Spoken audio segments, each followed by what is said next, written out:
We really don't know about the cash. Maybe he can go and ask in Tanzania. If you're interested in this video, please stick around. Remember to give this video a like, a share, and consider subscribing to this channel. Guys, we start following up on the Thabo'S story. It says convicted rapist and murderer Thabo'S told the Bloemfontein Magistrate Court on Tuesday that 30 million rands worth of money and luxury goods had gone missing when he and his lover, Dr. Nandipa, were arrested in Tanzania in April.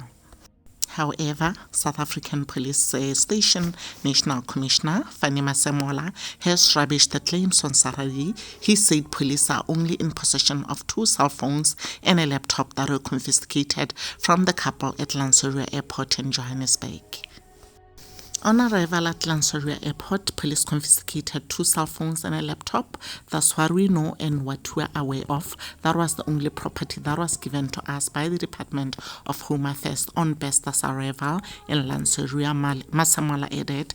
He said they were aware that the delegation that went to Tanzania had been told by police there that Besta had paid a lawyer with watches. We don't know how many, but we are aware that he paid a lawyer with watches. If he had cash on him, how would he then pay for a lawyer for consultation with watches instead of paying cash?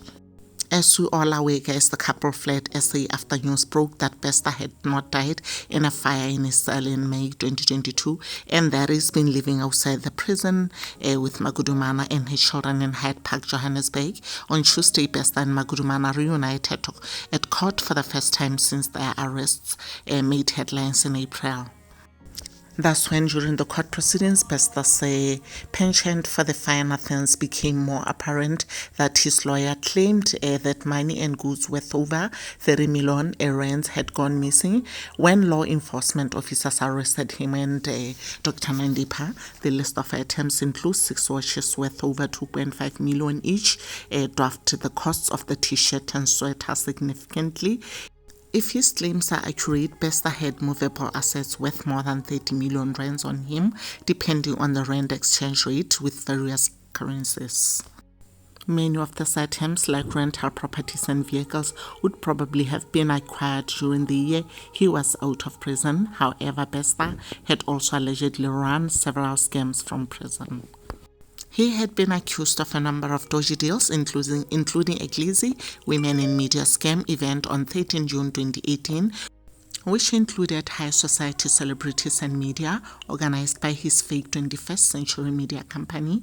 The company was meant to look like a subsidiary of 21st Century Fox, and the event was held at the Hilton Hotel in Sandton. At the time, Besta was using the alias Tom Motsepe and posed as a wealthy businessman, spending his time in New York. The event fell on Besta's birthday and he appeared on camera while he was imprisoned at the Mangaung Correctional Center, unbeknown to those who attended the event, and had the attendees sing happy birthday to him.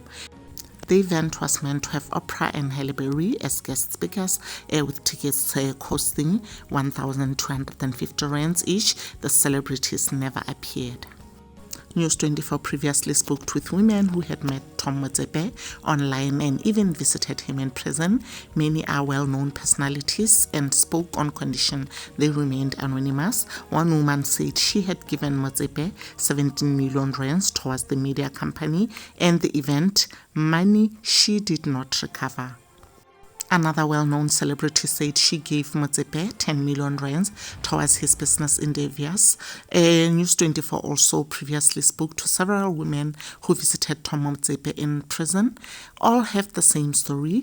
They met online, fell for the millionaire living in New York, and were eventually told he was in prison serving time for someone else. On Tuesday, Besta claimed the following was missing after his arrest. As I've already given you the list on the other video, guys, it's so many things that in total, all of them, including cash, they amount to 30 million rands. I'll just attach the list there so that I don't have to make the video so long. Besta has opened a case at the Lanseria police station. The 12 accused will be back in court on 11 October. A lot of people are rubbishing the claims that Thabo'S has made. Even the Masemola has also rubbished the claims, guys, just like I've already told you. But I'm like, guys, can they stop defending the police? They are very corrupt. They are thieves of high note. Like, we all know what happens. And a lot of them are always involved in scandals almost all the time. I don't think even a month passes without hearing that there is a policeman that's involved in any of the scandals. I'm like, why are people rubbishing these claims? Because as we already see, guys, as we've already seen the life that Thabo'S and Dr. Nandipha were living, these people were living the high life. A high life that's full of money, that's full of expensive gadgets, that's full of expensive everything, the cars and everything. There is no way I'm gonna dismiss that. I'm going to dismiss that Thabo is lying. Definitely, he was having money on him because he was traveling, remember? You know, these people, guys, even though we don't know the real route that they use, because I hear they passed through Zambia somewhere until they got to Tanzania, and it looks like they were on the way to Kenya and even maybe America, because Thabo had passports for America. Nandipha had passports, some they were not his. So guys, there is no way you can travel like that without having cash on you. So it's very, very obvious. There is not even any doubt these guys had money on them. Why should, the police be let to get away with this? I think we need a proper investigation into this whole thing. Real journalists need to jump into the ship because we need to know who are these police that actually took this things.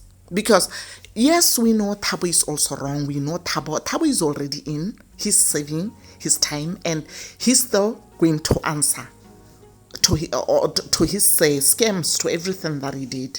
But right now, let's focus on trying to, sieve out these thieves, these police thieves. Because if at all, guys, Tanzania, according to the way I know it, I so much want to believe that if this Tanzanian police really are into corruption, Thabo'S and Dr. Nandipha could have made it away. They could have crossed the border to Kenya. So this should just tell us that they were not interested in his things. I want to believe that his things were brought back. Yes, we can start questioning everything right from Tanzania right now. I don't know if it's being done or what's happening, because now it's like they're just saying he should go and ask the police in Tanzania. How does he go and ask the police in Tanzania when he's locked inside there? I'm not speaking for him. I'm not in support of Thabo'S and Dr. Nandipha's evil acts, guys. I'm just trying to get to the truth right here. Like, are the police doing something to try and find out from Tanzania where these people's things could be? Because, yeah, we need to know those. We need to get those answers.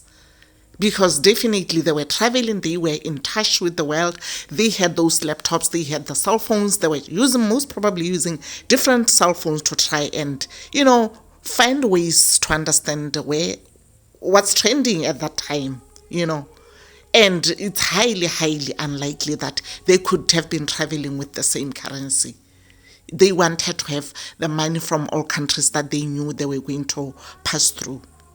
But anyway, guys, it's all up to you how you want to receive it, how you want to see this. It's just my opinion.